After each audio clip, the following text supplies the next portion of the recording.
Welcome to Lukas. Today on the show, we have a big special guest. His name is Tommy Tallarico.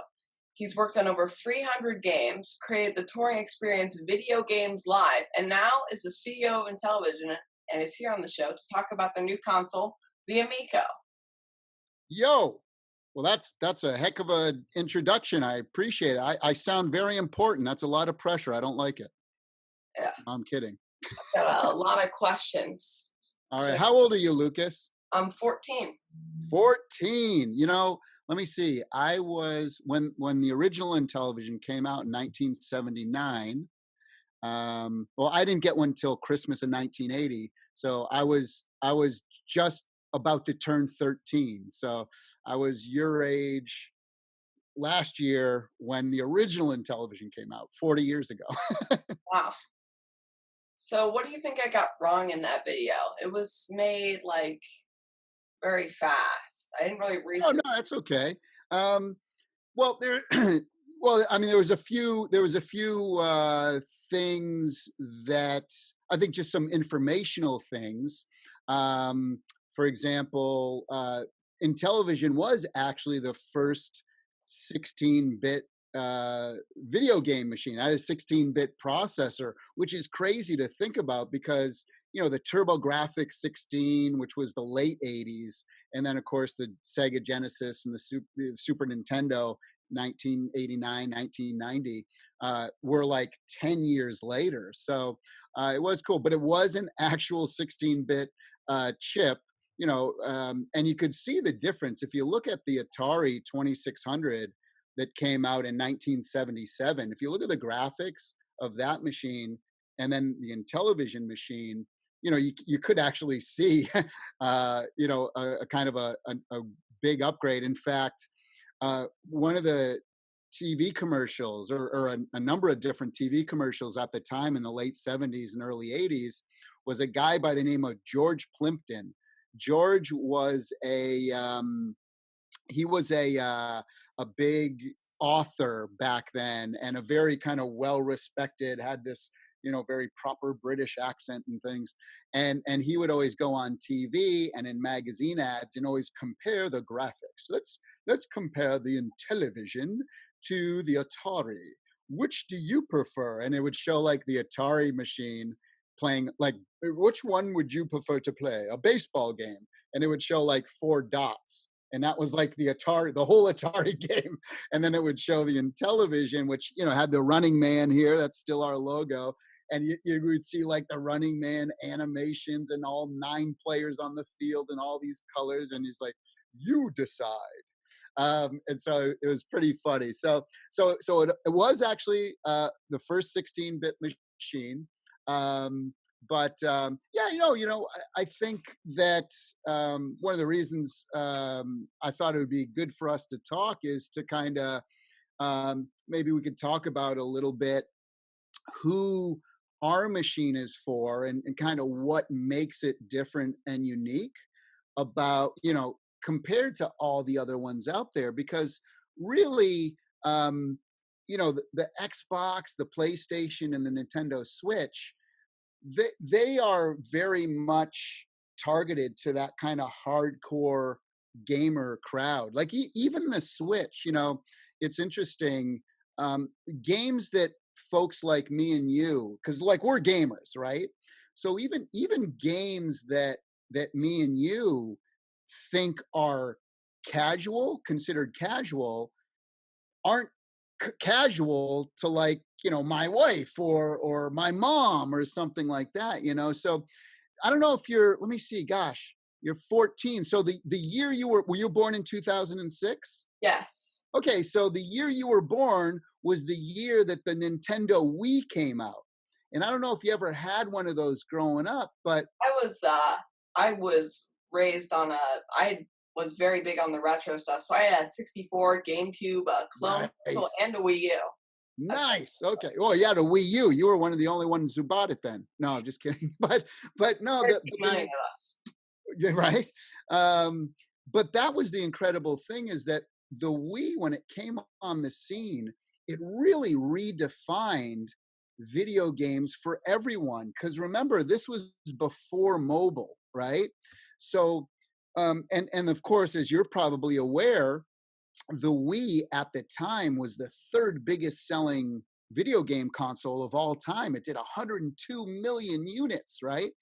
And it was super simple. Like you could just play bowling, Wii Sports, boom, boom. So they were selling Wii's to like non-gamers, like people all over the world. Like my mom, who's now 79 years old, she's bought two video game consoles her entire life.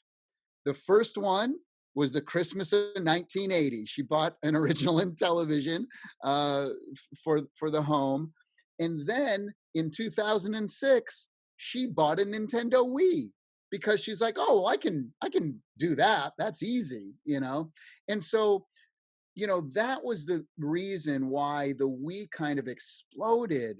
And I was working, hand in hand with Nintendo at the time. I had the great privilege and honor to work with one of my heroes and good friends, Shigeru Miyamoto. I'm sure you know who Shigeru Miyamoto-san is. So I worked with him for 5 years on the Metroid Prime series. And so kind of all during that time. And really, Nintendo, the reason they created the Wii is because they were trying to get away from Sony and Microsoft. They wanted to do something totally different because, quite frankly, Nintendo was kind of getting their asses kicked by Sony and Microsoft because they were so heavy in the graphics. And the other thing to remember is that Sony and Microsoft aren't just video game companies, right? I mean, Microsoft is the biggest software, Windows, Excel, PowerPoint, the biggest software company, is one of the biggest companies on the planet. So they have a lot of different resources that they could, pull in and infrastructure. Same with Sony. Sony's a big entertainment company and a big hardware company. They make TVs, they make cameras, they used to make laptops. But then there's Columbia Pictures, which is owned by, which is their movie studio, Sony Music. So again, these are like hundreds of billions dollar companies, right? And Nintendo is just a video game company, as big as they are. And so Nintendo wanted to let's take a bit of a right turn here.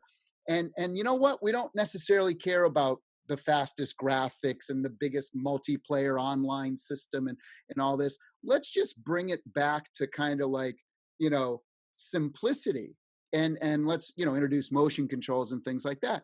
And it was a huge success. Again, people who never played PlayStation or Xbox were all of a sudden buying the Wii console, right? And so that's kind of a little bit about what we're doing is we're going more for that kind of audience, the non-gaming audience. I'll give you some crazy numbers. So if you add up all the PlayStation, Xbox, Switch, and hardcore PC gamers, they call themselves the master race. If you add up all of those, that's 200 million people in the world who are considered hardcore gamers. Me and you are probably in that category, right? I did that math in my video, actually. There's like a little bit called math time in that video where I added all the consoles together. But I put Right. And is that what you came up with? About 200 or 300? I think it was 300. I came up with like 175 too. I didn't. Yeah. Right. Exactly. So let's say that those are the hardcore gamers, right? Yet there's 3 billion people that play casual games. About 2.5 billion are playing on mobile, and another 500 million are people who are just playing like on other devices, not phones or tablets, but things like one of the biggest, or not one of the biggest, the number one played game in the world. A lot of people think it's Tetris because Tetris is on the top of the list for sales. But the number one played game in the world is actually Solitaire on PC, right? Because it's free and everybody plays it in Windows and stuff or whatever. So So 3 billion people, right? So you tell me, if, if there's 200 million people who are hardcore gamers and 3 billion people that play games not on those platforms, that's less than 7%.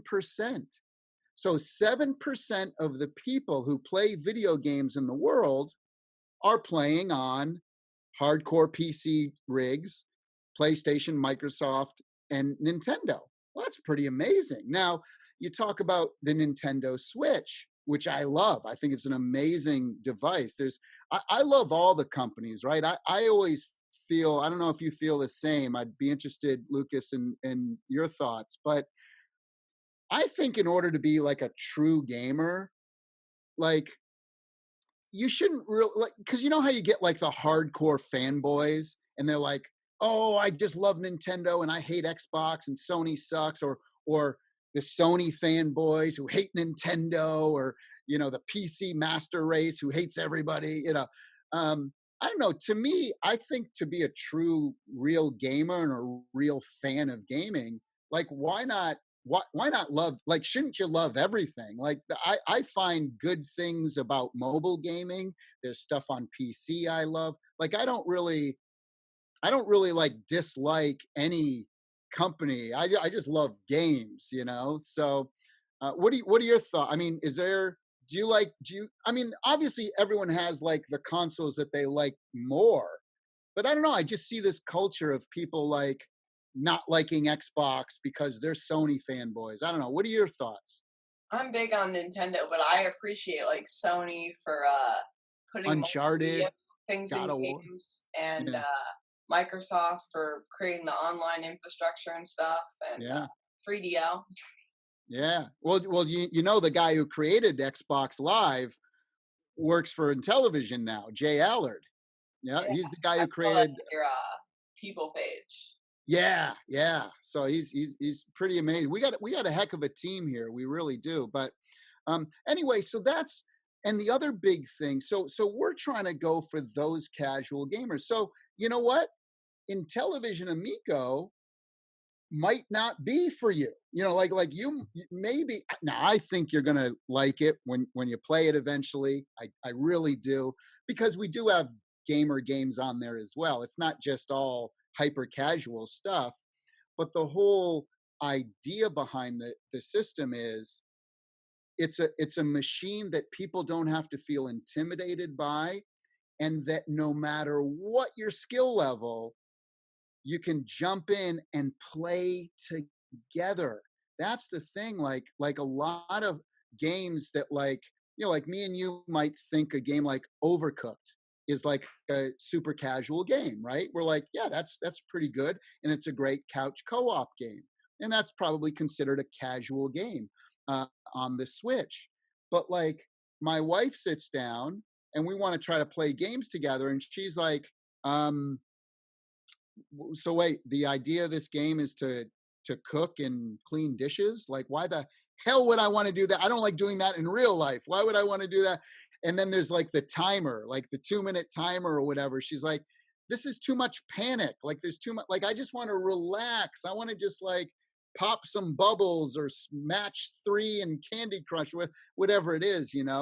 And so again, that's the difference between a casual console game and a hyper casual game. So can we make those kind of experiences so that those casual and hyper casual people can feel like they're part of, you know part of the game, pun intended, as well? And the big thing about our system is that every single game has couch co-op in it. So everything has single player, and everything has couch co-op as well too. So every game. So uh, if your grandparents came over and your mom and dad were in the room, is there a game where all of you could play at one time? And again, I would say I don't think that game exists. I mean, there's not a lot of them that exist on Xbox. There's probably not a lot of them on PC. and maybe there's some on Switch. I mean, you tell There's me. one game that I think can Jackbox? one time What? I was playing, I was at this like cabin and I brought my GameCube to play some Mario Party, and it turns out there's Ah, an yes. 8-player mode where you have to Yes. split the controller in half, basically. Right, One person right. takes the regular stick, one person takes the C stick, and you play. It's like crazy. It was insane. Yeah. And that's the cool thing about the box, about Amico, is that you can play 8 players right out of the box. So do you know it's the first game system? And I got some. Look at that! I got the controller for you that you can check out, and you can see it. It's got cool lights. The buttons light up as well. It's got a speaker and a microphone on it. It's got force feedback, and of course I'll show you some of the things. It's got a gyroscope and an accelerometer. You can kind of see the ball moving around there. Of course, the color touch screen, and you see that bar at the top. So we actually even have, you can actually, the light touch. So you can even see we even have, like, depending on how hard you're pushing the screen, the lines could get thicker or whatever. We're doing that through software. And then, of course, 64 positions on the disc, which is pretty neat. Most D-pads only have 8 positions: up, down, left, right, and then the diagonals. We have 64 positions on ours. So I'll give you an example. Like, we have this game called Safe Cracker.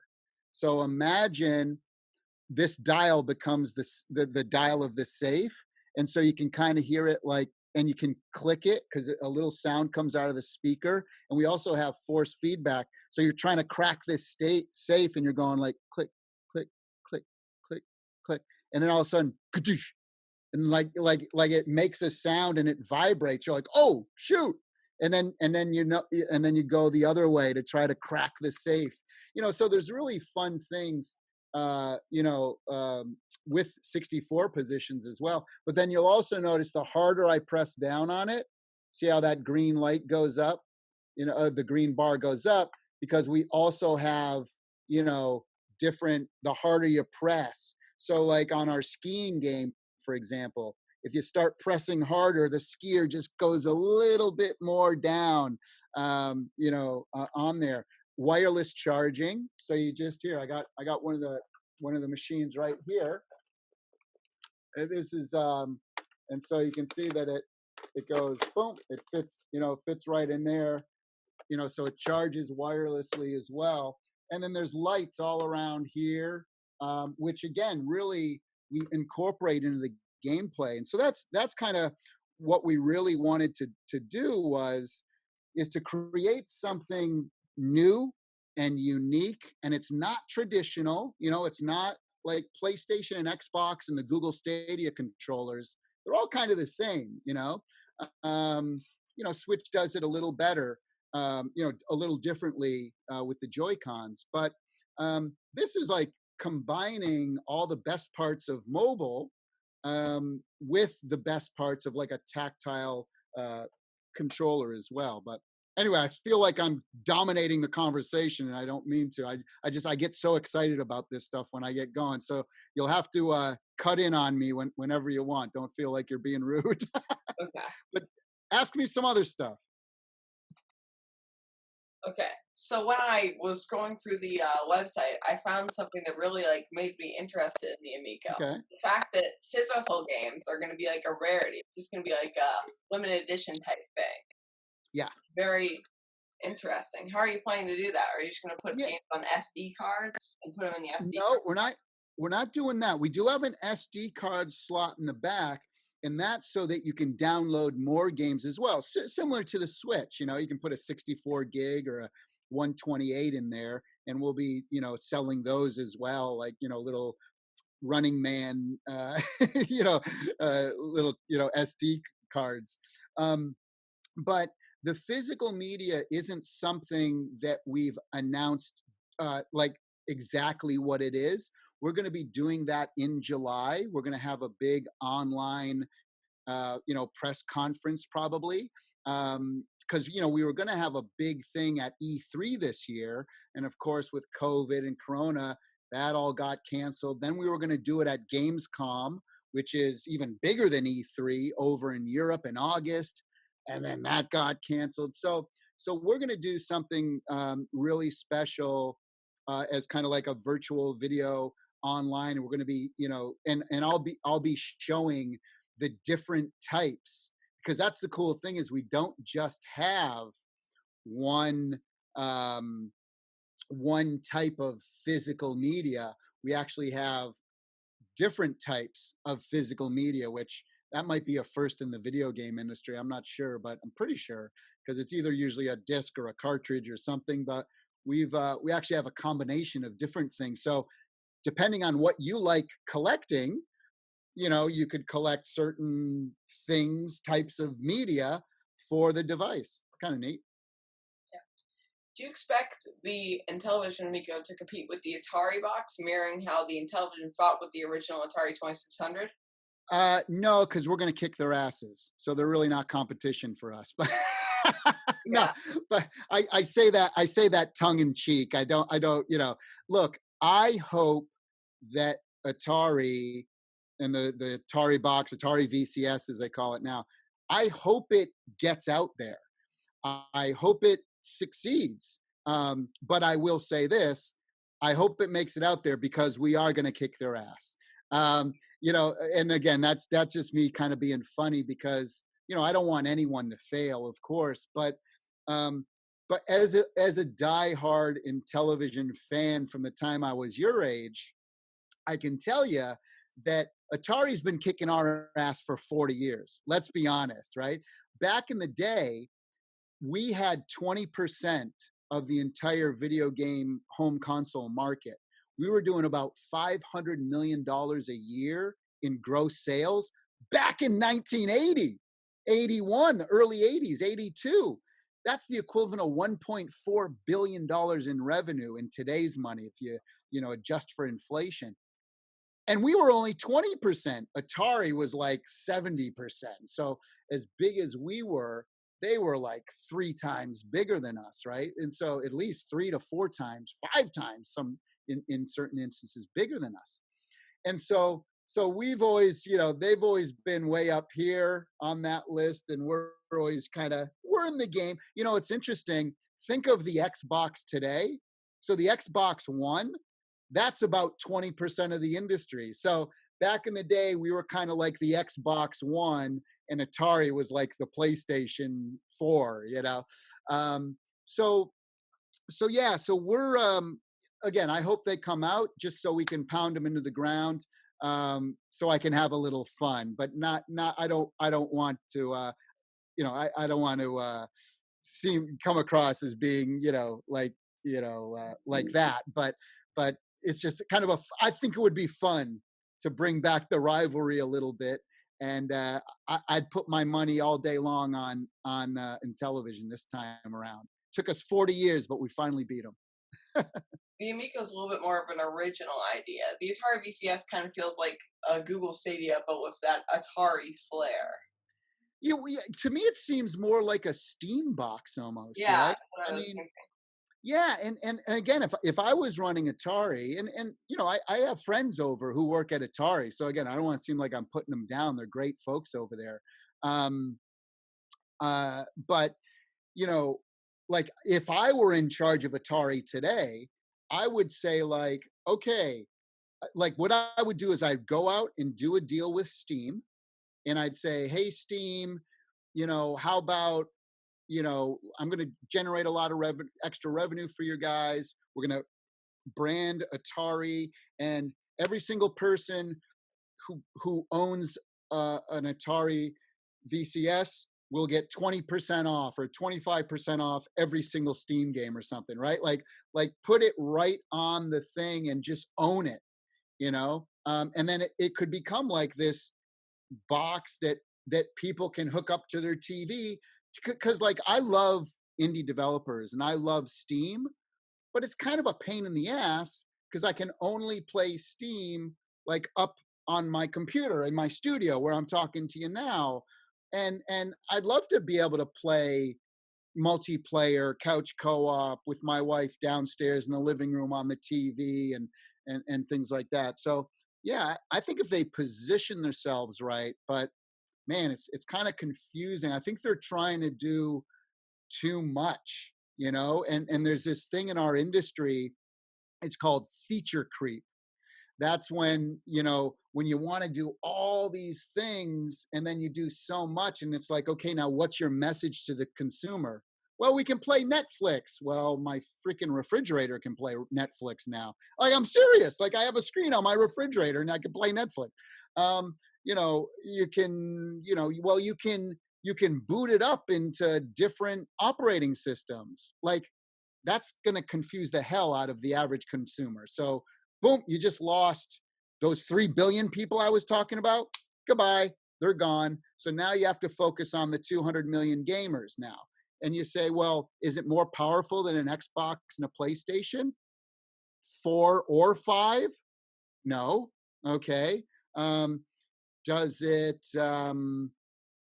is it just as expensive as those? Yes. Okay. Well, but what can you do that they can't? And again, make it the Steam box, and of course Steam themselves tried to do this themselves, and they kind of, they kind of failed, and it didn't work out for them. But Atari's an amazing brand, a very legacy brand. Maybe anyway, that would be my suggestion. I don't know. So like the big problem is if like someone gets pummeled, like how Sony with the PS2 destroyed Sega with the Dreamcast, it kind of like took out a lot of games that could have been made. Mm-hmm. Or the PlayStation taking out the Atari Jaguar or something like that. It took out a lot of games. They didn't get made, and it was like less Yeah. fun almost. What's your favorite? Now you said you were a Nintendo fan, totally. Okay, so let's take Nintendo out of the mix, right? Let's take Nintendo out of the mix. So you can't say any Nintendo machines. What is your personal favorite retro machine, excluding the Nintendo stuff? Sega Genesis? You either have to say the Dreamcast, 3DO, or the PlayStation 1. Wow, 3DO. That's a surprise. You're kind of cool and interesting, and it's very out there.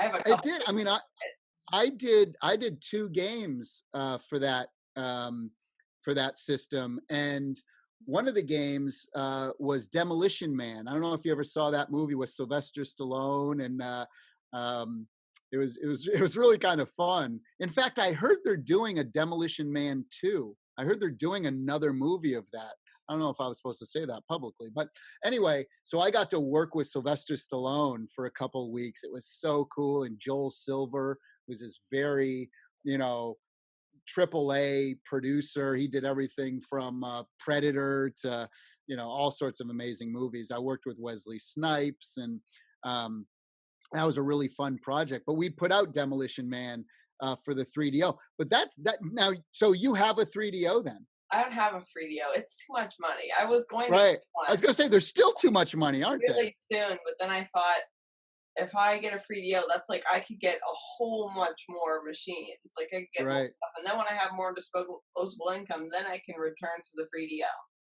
There you go. There you go.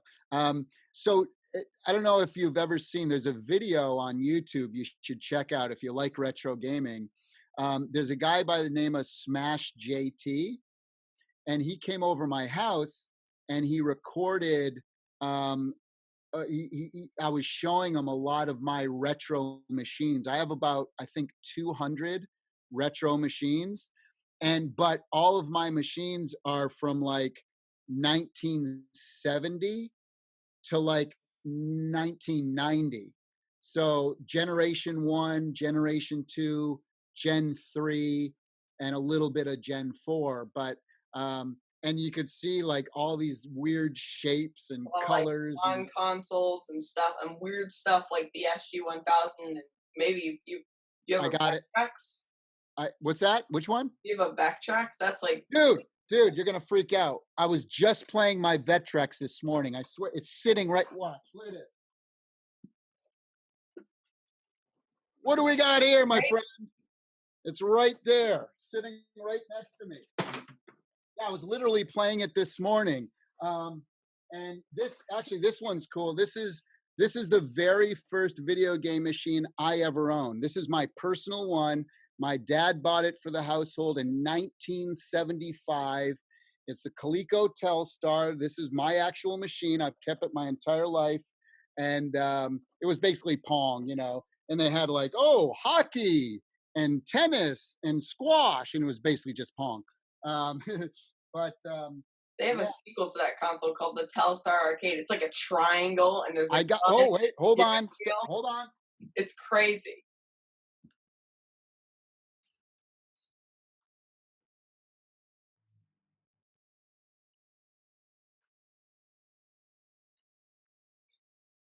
Boy.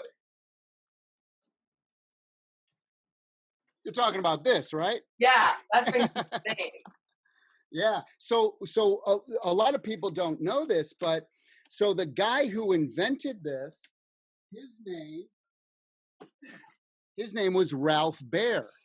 Now, Ralph Baer, he's considered the father of video games for the home consoles. Yeah. There's a great video. I don't know if you've ever seen it. It's on YouTube. You put in Ralph Baer, and it was recorded in 1968. And it's the year I was born, 52 years ago. And it's a black and white, and it's him showing off what's called the brown box. Right? Yeah, that eventually evolved into the Magnavox Odyssey. The Odyssey one. That's right. And so Ralph was the guy who did that system. Yeah, so he did the Magnavox Odyssey 2.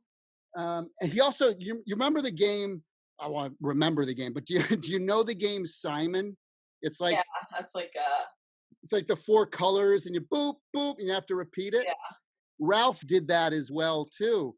And so again, if you watch this video, this Smash JT video of my house, and it shows you things, one of the things you'll see in there is so the brown box. You can look on Wikipedia. Brown box has a whole page of just, you know, it talks about the brown box, and these were just handmade systems by Ralph Baer.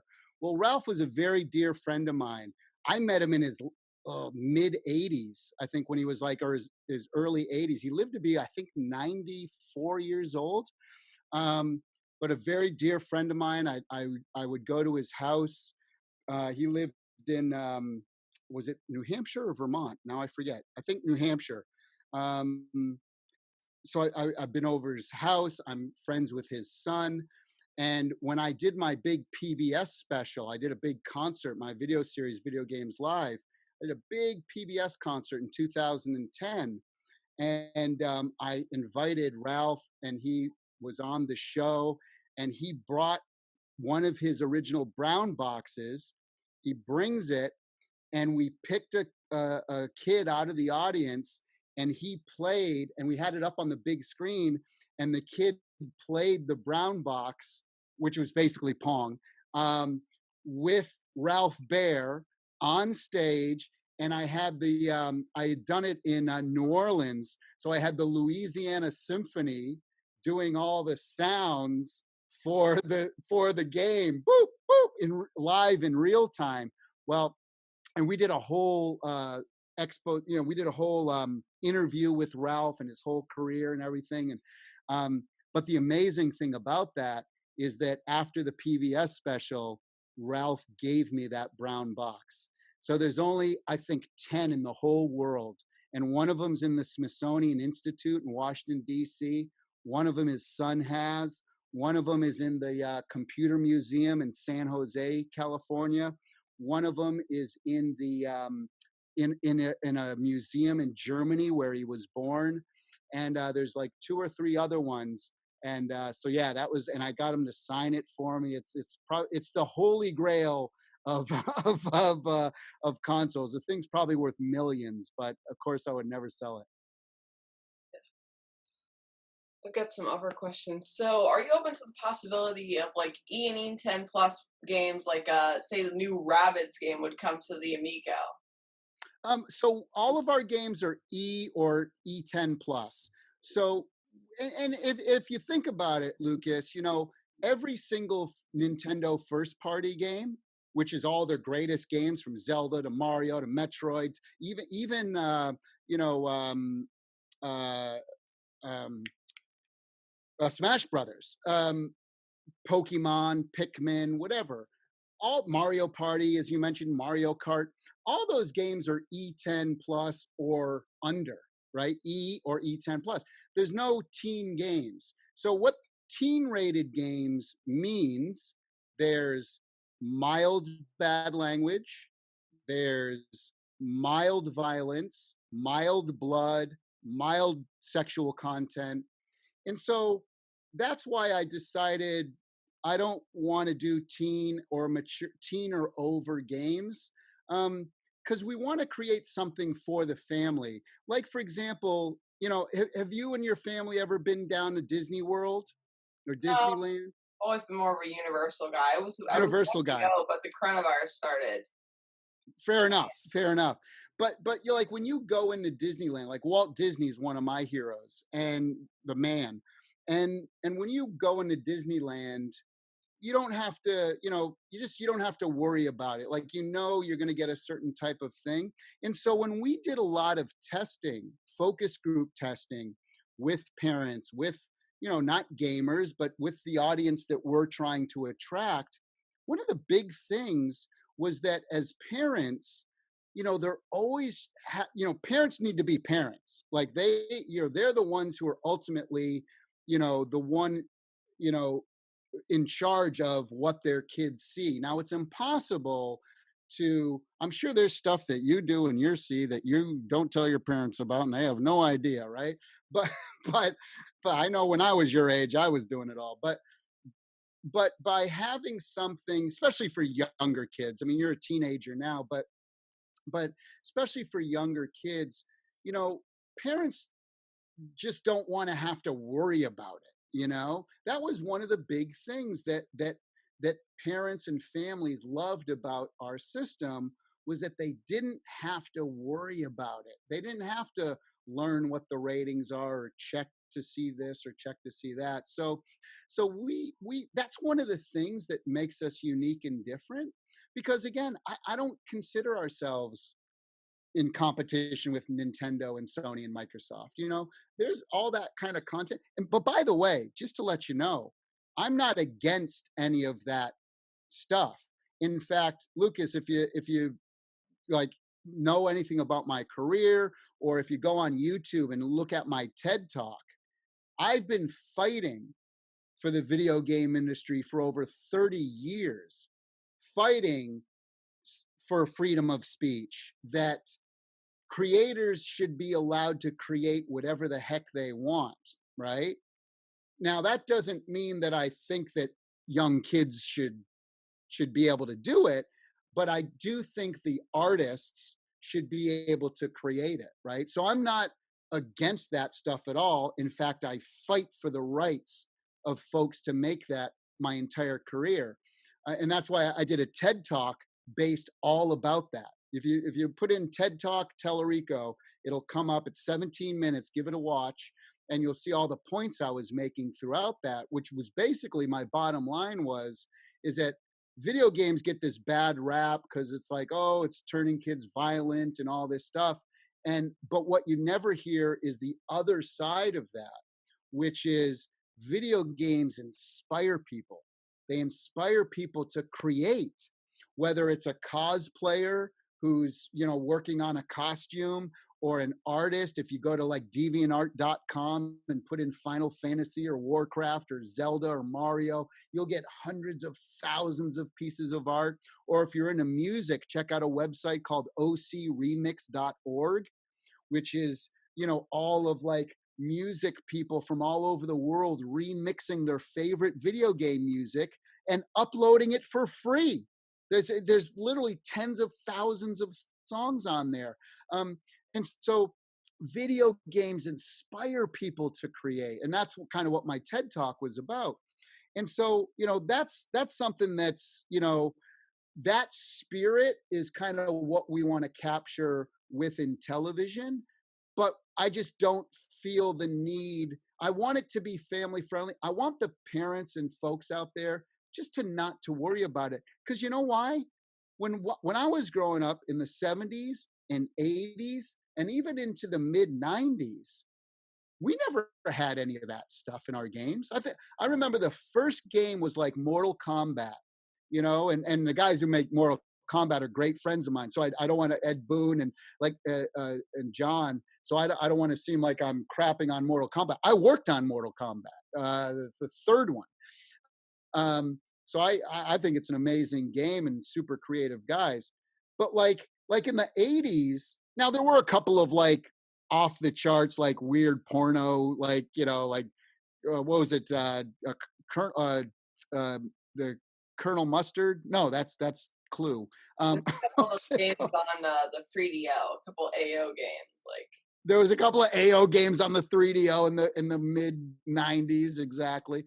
But until then, there was really, Space Invaders and all that stuff, Pac-Man and Donkey Kong and all the kind of games, Mario World, all that, Super Mario World, all that stuff was good enough. So my point being is that most of the games that casual and hyper casual people love, and even hardcore gamers love, most of those games, they're not rated mature or teen. In fact, if you look on the top 10 selling games of all time, you can go on Wikipedia and look, the only game you'll see there that's like M rated is Grand Theft Auto 5. Everything else is like Minecraft and Tetris and Wii Sports and Mario. It's all, family fun. So we want to try to, keep it to that. Do something a little different. It makes us a little unique. And see, two of my biggest things, Lukas, with Intellivision, with the Amico, what I want to create with our consumers, our customers, I want to create trust, and I want to create value. I don't do this for the money. I could have retired from the video game industry 15 years ago if I wanted. I have no reason to like put myself out there, and there's a lot of haters out there. There's a handful of haters out there. In fact, you probably had some conversations. I love them in the comment section of the video. That's right. You'll notice it's the same 5 people on every single video, Yeah. by the way. And by the way, a couple of them have fake, so I think it's only like two or three people. But so like I didn't have to put myself out there to get all this, flack and this and that. Everyone who's working on Nintendo, everyone who's working on Intellivision, we're doing it because we love it. We're doing it because we're passionate and we want to make a change. We want to do something that's unique to the industry. Maybe we'll fail. We don't think like that, but even if we do, for whatever reason, at least we tried. We tried to do something different, and our heart's in the right place. And our whole goal is we want to bring people together to play video games. Why is that an awful thing? Like why would people be so, have so much hate for a video game system that they've never played, and something where the core message is, hey, let's get everyone to play together. You know what I mean? So, yeah. Yeah. I remember I was inspired by some games, like specifically like point and click adventure games and stuff like Doom. And me and my best friend, we created this game in 6th grade called Task Simulator. Task Simulator. We only got to 0.3. We never finished it. It's a real marvel. Nice. It's just all JPEGs and stuff walking around. So have you made games yourself? Like, were you into Minecraft or Roblox at all, or? I mean, like Minecraft's fun because it's like, it's like just fun because you get to build stuff. It's almost like the appeal of Legos Minecraft. Yeah, totally. Well, the amazing thing about Minecraft too, and it's number 2 on the greatest selling games of all time. It might even be number one now. I don't know, but I always saw it at number two for the longest time. But the incredible thing about Minecraft, and it's something that we say, sometimes that I'll say in interviews too, is that you look at the graphics to like Minecraft, or the graphics to Roblox, or the graphics to Tetris. Simple. They're very, very simple. And I think people have gotten, especially like the hardcore elitists, they've got, so not most hardcore gamers, but like the elites, they get so wrapped up in graphics. By the way, I love graphics too. Like when I saw that new Unreal demo of, or the the Unreal Engine demo for the PlayStation 5. It's crazy. So amazing, right? Like all the rocks and the way they were and the speed. I was just like, and I know all the guys over at Epix. I've known them 25 years. I worked on some of the Unreal games. And I can tell you that there's some of the smartest people I've ever met in the whole game industry. The folks over there are unbelievable, good friends. And what they're doing is just mind-blowing, right? But at the end of the day, what's the most important element of a game? It's the fun factor, the playability, the design, right? And so, looking when when people first see in television games like a trailer I'll put out, everyone's like, "Oh my God, that's a bunch of garbage, and that looks like mobile games." It's like, well, yes, mobile games, the same system where 3 billion people are playing. If we made our games look like Red Dead 2 and Call of Duty, well, that's not what our audience wants to play. It's not how they want their games to look. Simple, more 2D style, where they don't have to, go on the controller and use 5 fingers on each hand just to control the thing.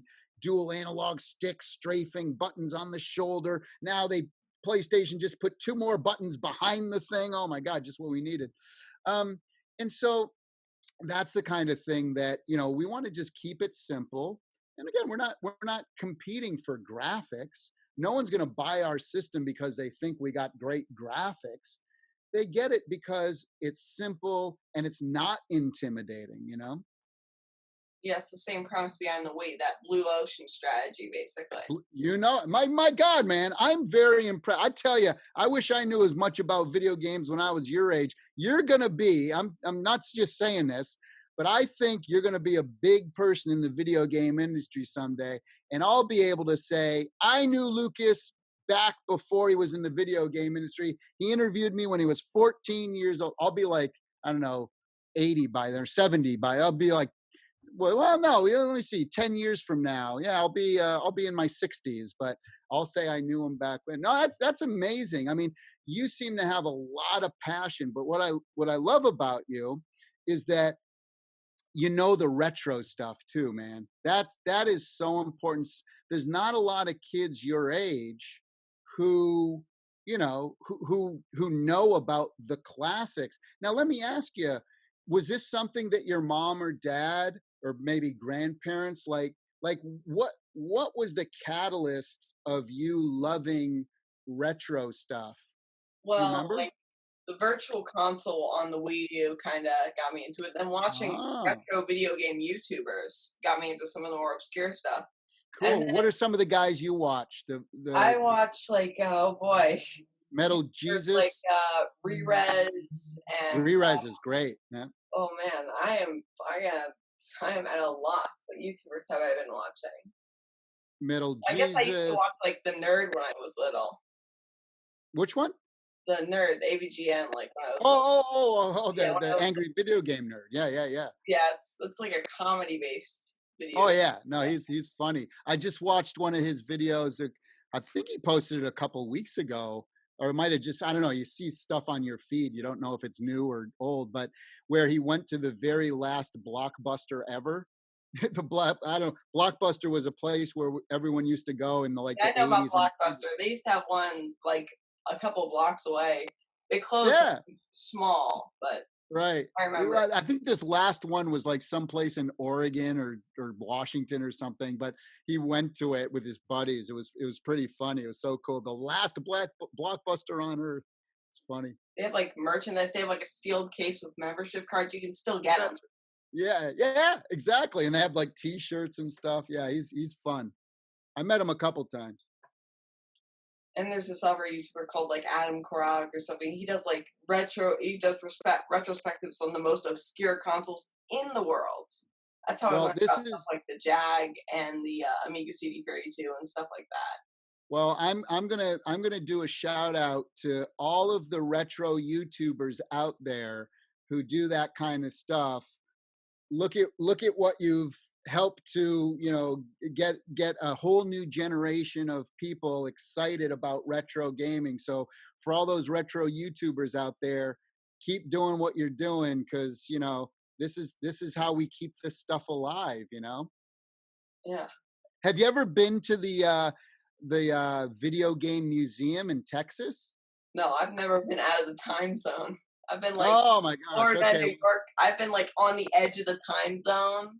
Yeah. All right. Well, there's a couple of great museums.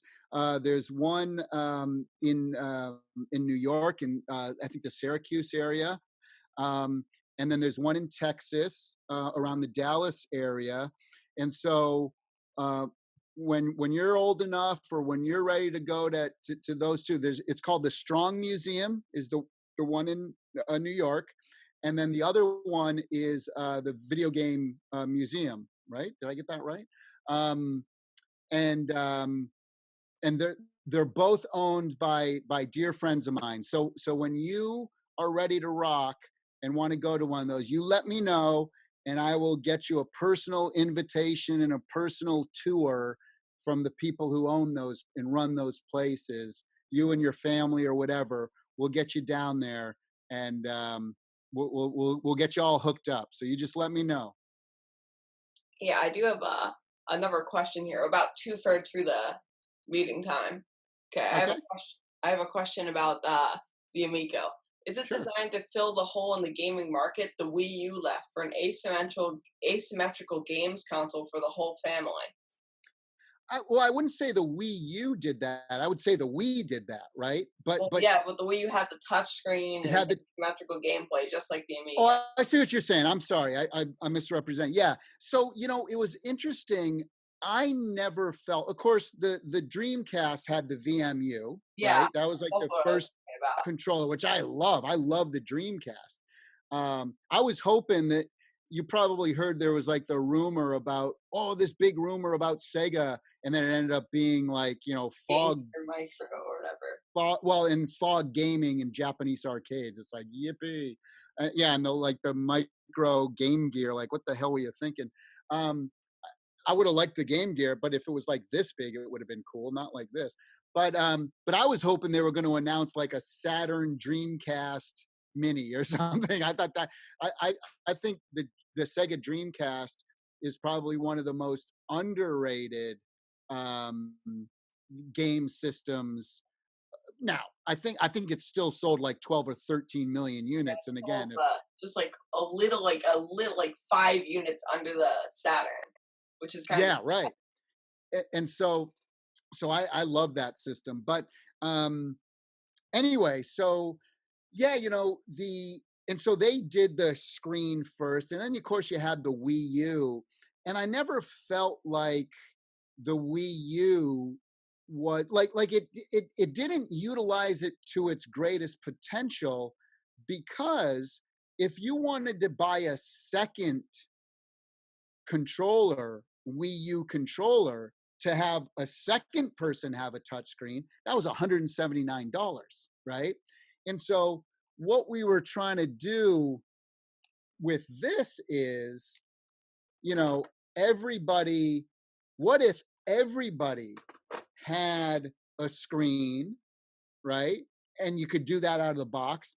And then, of course, see, let me show you this.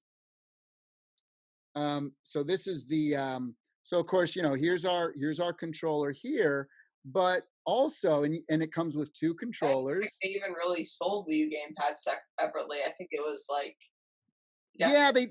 Yeah, they sold them like you could get a replacement or whatever, like Yeah. another, yeah, for 179 bucks. But see, with this is my mobile device. This is just my cell Yeah. phone, right? And so you can see how we've mimicked the controller on your mobile device as well, because everything that's in here is also you're holding in your pocket pretty much. Like I said, um, speaker, microphone, gyroscope, accelerometer, color touch screen, force feedback. And so we've replicated our hardware, but the difference is that we also you can see the disc moving here, Yeah. but what we've created is that you can put attachments right onto your phone, the buttons and the disc, so that you'll be able to use your controller and it'll have tactile buttons and feedback too. And this is all for free. Like, you don't need to buy 8 more controllers. So that was kind of, so in that regards, where imagine if everybody has a screen that they could hide information, or it was giving you clues that it wasn't giving to your mom or whatever, you know. So that's where I think we open up a whole new genre of gaming, and that's really kind of what we're trying to do. We have over 50 developers right now, and we have about 60 games in development, I think, right now. And all of the games that we're doing, and this is very important, every single game that we're doing on Intellivision is unique, to our machine. It's curated by us, so you can't just like upload games all the time. Everything's unique, and exclusive, but every game that we're doing, it can't be played on any other system because of the couch co-op multiplayer. Like I mentioned, I was mentioning to you that safe cracker game as an example. Tick, tick, tick, tick, boom. And then you go the other way. Like, that's not something, and then you have to use the colors of the lights sometimes. Sometimes you use the color touchscreen. So there's all these different ways to unlock safes that you couldn't do with any other controller, right? And so all of our games are being designed around that idea of, we have a unique controller and every game is couch co-op and single player. How can we utilize what we have that makes us unique? How can we do that for every single one of our games? So it's kind of interesting to think about, and that's what's hard for me, Lukas, to it's hard for me to show that in like a trailer, like a trailer or gameplay footage, because people just look at the gameplay footage and go, oh, that's so stupid, it's a safe being opened, who cares? But until you see how we're using the screen, or see how we're using the disc or the lights or the speaker or the microphone together, that's when it kind of gets interesting. We have a couple of demos, like on our YouTube channel. We have a demo for this game called Sideswipers, and that's a perfect example where I go through and I walk people through in the video how the uniqueness of the controller comes into play with the way the game is, and how you can use your touchscreen after the game is over or you're crashed out. So yeah, it's we have a lot more information that we're going to be showing people over the next couple months. Yeah, one of my favorite things is that for the Intellivision Classics remade thing you guys are doing, you guys are making a game called B-17 Bomber. Yes. Got this hilarious intro. I'm playing it. I've got a. Let me Electronics presents Makes me laugh, and it's great. You guys are bringing back like all of the. We're bringing back now. Imagine B-17 Bomber, and because we're doing this game, it'll be on launch. I think, I'm pretty sure it's scheduled to be, but I'm not going to put it out unless it's great. So if we need to put more time into it, we'll add more time into it. So, but imagine B-17 Bomber, great single player game, but think about a B-17 Bomber. Well, you have a pilot, you have a co-pilot, you have a gunner, you have the person dropping bombs. There's all these different people that are a part of the mission, right? So imagine, and I'm not talking split screen, I'm talking about what if everybody on the couch had a different position, all, and they had screens, and there was a main screen as well, and you all had to work together and communicate in order to, you know, complete the mission, right? So it's pretty cool. That's the kind of stuff that we're doing that's super unique. You know, like what if one person who is the co-pilot, what if they were the only one that had the map on their controller? And so, and let's say you were driving and I was the co-pilot and you were the pilot. I'd be like, Lukas, go to, go to the left, go to the west, go to the west. We got to, and then the other person's waiting to drop the bombs, and so they're the only ones that can see, on their controller where the bombs are, and they're waiting. And then, oh no, we got some people behind us, and then the gunner, somebody else is in the back trying to shoot planes, and we're, and now the co-pilot's yelling at the pilot, yo dude, what, you go down, we got bogeys on our six, whatever. So the thing is, you could turn the controller to simulate like a steering thing in a driving game or something like that. Absolutely. I mean, we have controls. Totally. And what we do typically is that we'll give multiple options for the controls. So for example, if somebody wanted to use the controls to steer, they could. But if they wanted to use the disc to steer as well. So, we never want to just lock people into, you have to use it like this. And again, you'll see the lanyard that we have. So you can use it like this. Sometimes you use it like this. Sometimes you use it like this, and other times you just put the lanyard on, boom, and you're ready to go. And then this is kind of like the, the trigger button, like the Wii used to have, right? And so you can kind of, for bowling games or cornhole or shuffleboard, darts, you name it, bocce. We have a ton of motion control, usually for like the recreational sports. We don't do a lot of motion control stuff, but there is a number of it for more of the casual sports games. Yeah. What would you do to get the Amico in the hands of people in the 13 to 17 demographic?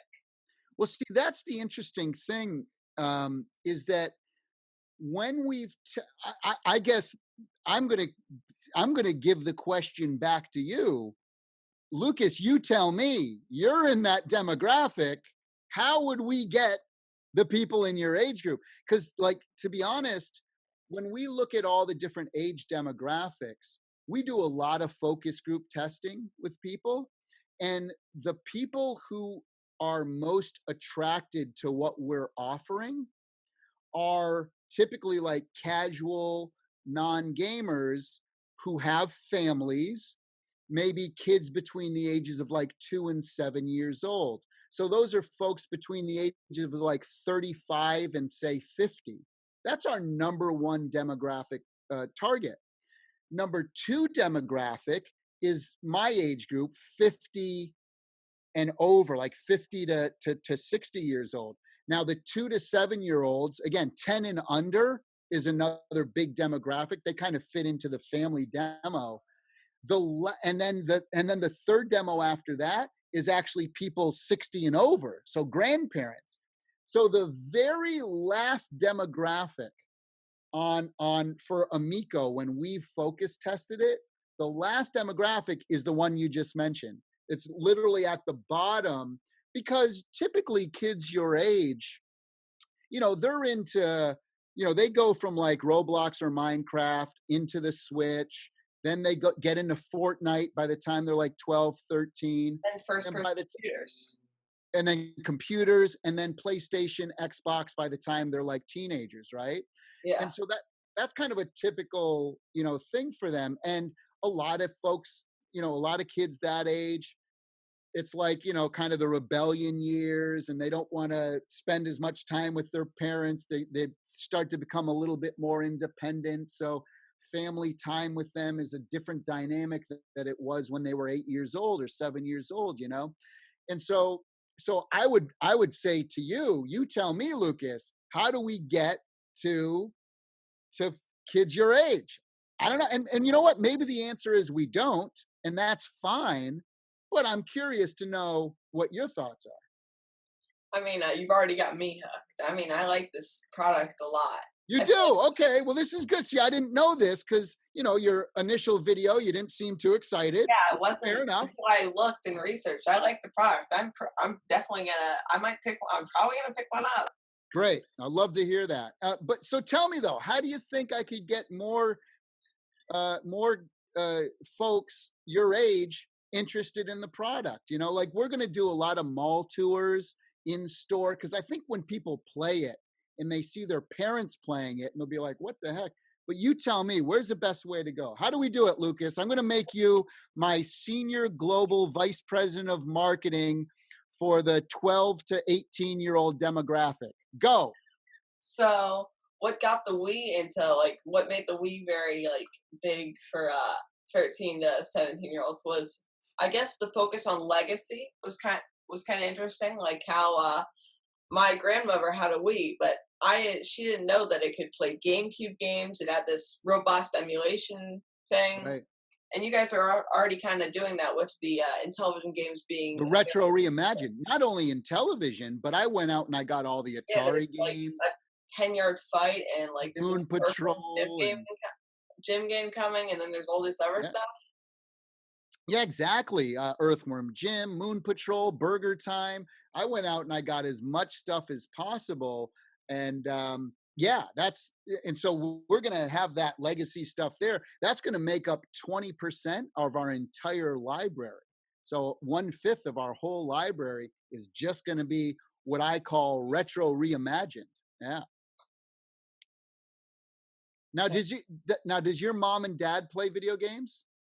My mom does not play video games. And how old is your mom? My mom is 46. Okay. So around her age range. Yeah. So when was the last time you played video game with your mom? Oh, like we have a cheap Famiclone like emulation plug and play with a whole bunch of stolen ROMs downstairs, and it's fun because they like to my mom and my mom's boyfriend Will, they love playing stuff like Dr. Mario and these simple puzzle games, even though right. My mom's barely ever played a video game, and but she likes the old simple stuff. My mom's boyfriend hasn't played anything since the Atari 2600. Right? So there's a perfect example. This is what Amico will hopefully bring into your household, is all of you playing together, and that's what we're trying to do. That's why our motto is together again, right? Because back in the old days, we didn't have internet. So if we wanted to play multiplayer, you had to sit in a room or grab a friend and your brother or whatever and sit down and do it. And that's what we want to try to bring back. That's our mission in life, The only way you could get like a whole bunch of people multiplayer was LAN parties, which is like connecting 50 systems together with 50 different TVs. It was insane. I mean, people used to do that with Xbox too. Yeah. One of my favorite games was the GoldenEye on the N64, where you had the 4-player split screen. Yeah. And my friends used to come over. I mean, we'd play for 12 hours straight, set up all these tournament trees and double elimination. And we used to go crazy with that game. And when you think about all of your fondest memories playing video games, it's always when you play with other people. It was always like when your mom or your dad or whatever, and that's something that's really cool. So we want to bring that back because we don't see a lot of that happening. Now, you have a Switch? Yeah. Okay, and you're a Nintendo fan, fair to say, right? So does your mom play your Switch with you? My Switch, I mean, like, my family doesn't really play my Switch with me. My step brother on my dad's side plays my Switch with me a lot. Right. So Plays- that's my point though. See so that's the difference between, because a lot of people say, "Oh, Intellivision is stupid because Switch already does all that stuff he says." Well, if that's true, then how come your mom isn't playing Switch with you, right? So that's my point is, see, we're doing something that's different from everybody else, but my goal is that you and your mom are going to have so much fun playing a brand new video game system this year. Simple games that she by the way, she's going to kick your ass in some of these games. Now, and that's okay. That's okay. That's you want that competition, right? And that's what makes it fun, is that everybody feels like they have a chance to win. Your mom tried to play Fortnite with you, forget it. It's a non-starter, right? And a lot of the games that are on the Switch, the coach co-op games, she might be like my wife, where my wife is like, I don't want to play Overcooked. I don't want to play Castle Crashers. I don't want to play Animal Crossing, And so we're doing something that's really different. And I hope I'm going to be watching videos of you and your mom playing Amico by the end of this year. Yeah, if I get one, I'm definitely gonna do a first impressions video on it. Love it. Love it. Yeah. So I think there's like 10 minutes left in the meeting Sure. time. So we got like final thoughts basically. Yes. Great. Final thoughts from me or final thoughts from you? Uh okay. I want to hear your final thoughts. Okay. I feel like I'm always talking. it's a new, it's like a new idea. It's the Right. most original thing in the gaming space, I think, since the Wii. Thank you. That's exactly that's why we made it. Exactly why I created it was I was just so tired of like, okay, and again, every time I talk about other video game consoles, people think I'm putting them down, but I'm not. I again want to stress, I love Sony, love Microsoft, love Nintendo. But yeah, the PlayStation 3 to the PlayStation 4, the PlayStation 4 to the PlayStation 5, graphics getting more and more awesome. But Nintendo is really the innovators, I feel, in the industry. They've always done things different, right? Now, Sony and Microsoft with the Kinect, and Sony with their freaking weird ass lightsaber things. I mean, they've tried to do the iMove. What the Move? What the hell was that called? PlayStation Move, the weird ass lightsaber things. The Move, right? It was PlayStation Move or something. Yeah. Yeah. So they've certainly all tried to innovate, but Nintendo's been the only company that has really innovated in the home console, and they should be commended for that. I mean, you look at the controller for the N64, you're like, what the hell? Like a free-pronged weird thing. Right? You're like, what the hell is this? And so I think I've got one. I'll grab it. Yeah, hit it. Let's see it. Oh man. Yeah. Grabbing it. It's under a pile of stuff. I bet. This is just Gotta like break out GoldenEye tonight. Look at that thing. Now that's innovation right there. One for my computer so I can play emulation games. But oh, nice. Yeah. Now, you ever play Metroid Prime on that? I mean, Metroid Prime is for the GameCube. Yeah. But like. No, yeah, I mean on emulator. Like, do you have it on emulator? Emulators on these types of computers, like Macs, can't really go past the N64 yet. The machines are empowered. Oh, really? I didn't know that. I thought there was a emulator, because I could have sworn somebody sent me like a pirated version of or somebody had made a video about Metroid Prime, and they had like put different stuff in it. So I assumed it was like maybe they just hacked into a GameCube or something. Do that type of stuff on Windows gaming PCs and stuff. So, but do you use that controller because it's USB on your computer? You can use that to play other games like Yeah, Metroid or Doom or technically play. I could technically play something like Super Mario World with it, even though it's with that? harder. Crazy, crazy. Yeah, because I'm not too into the PC emulated stuff. Like I have a MAME cabinet downstairs, and it has like 8,000 arcade ROMs on it. Um, but but I've never really done been into the PC emulation thing. But I know that's a.